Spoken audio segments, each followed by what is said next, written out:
সবচেয়ে বড় পিসটা। Thank you. ঈদ শপিং শেষে চিন্তা করলাম আজকে সবাই মিলে বাইরে কোথাও বসে খাই। যে চিন্তা সেই কাজ। আজকে আমরা খেতে চলেছি খুব স্পেশাল একটা মেনু, খুলনার খুবই ঐতিহ্যবাহী একটা খাবার, চুই গোস্ত। Thank you. চুই এক ধরনের লতানো গুল্ম জাতীয় গাছ, যার কাণ্ডকে কেটে ছোট ছোট টুকরা করে তারপরে সেটাকে মশলা আকারে বিভিন্ন ধরনের মাংস রেসিপিতে ব্যবহার করা হয়।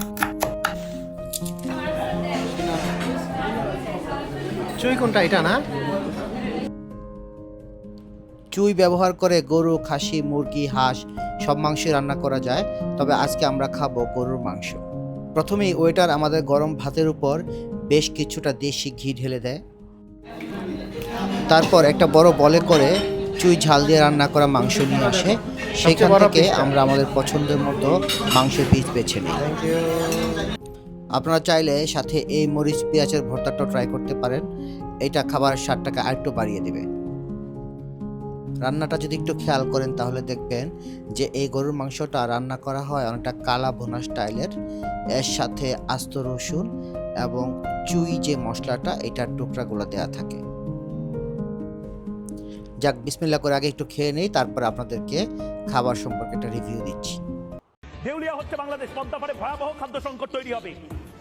বাংলাদেশের মানুষ রাস্তায় নামবেন একটাই দাবিতে, ভাত দাও, ভাত দে, ভাত দে, গরম ভাত দে। বাংলাদেশের এই মুহূর্তের ভয়ঙ্কর অবস্থা, এবং সেই অবস্থা থেকে চুই ঝাল এবং রসুনের সাথে মাংসের মশলাটার যে কম্বিনেশনটা, এটা খুব চমৎকার। এর ফলে এই মাংসটার যে গ্রেভিটা, মানে ঝোলটা এত সুস্বাদু, যেটা আসলে বলে বোঝানো খুব কঠিন। তবে এরা যে মাংসটা দিয়েছে, আমার ধারণা এটা রানের মাংস হওয়ার কারণে বেশ শক্ত। যেহেতু ওদেরকে একটা নির্দিষ্ট সাইজ মেনটেন করতে হয় এখানে কাস্টমারদের জন্য, আমার ধারণা সেই জন্যই ওনাদেরকে এই মাংসটা চয়েস করতে হয়েছে।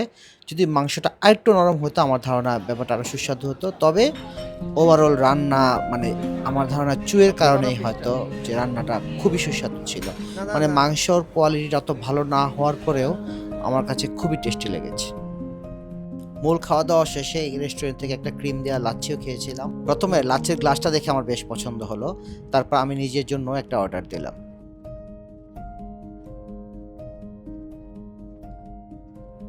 এবং এই সবগুলো আইটেমের জন্য আমাদের পার হেড খরচ পড়েছিল 350 টাকার মতো।